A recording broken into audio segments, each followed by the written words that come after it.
La comunità di Creazzo si stringe intorno ai genitori perché in questo momento più passano i giorni e più i genitori hanno bisogno di supporto psicologico. Nel luogo esatto dove la piccola Lea fu investita a Creazzo è un continuo via vai di persone che lasciano un omaggio dedicato alla bimba che perse la vita dopo 3 giorni di agonia.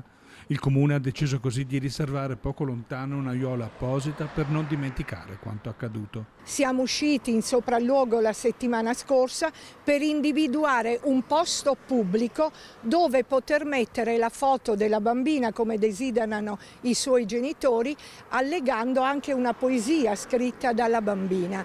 Essendo un luogo pubblico, tutti i cittadini possono deporre quello che desidera il cuore, un peluche, un fiorellino.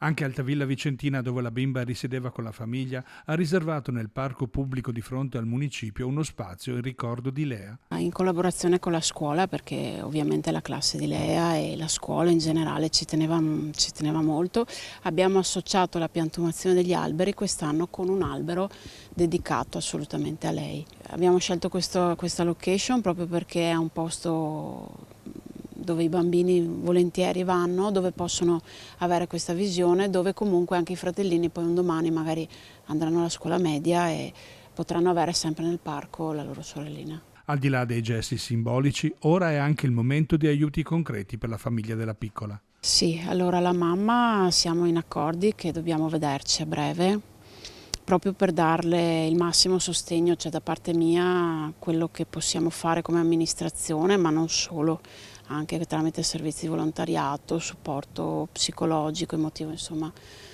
è importante, è importante. Le siamo vicini alla famiglia, in molti le sono vicina, io in particolar modo insomma, ci tengo che sia sostenuta.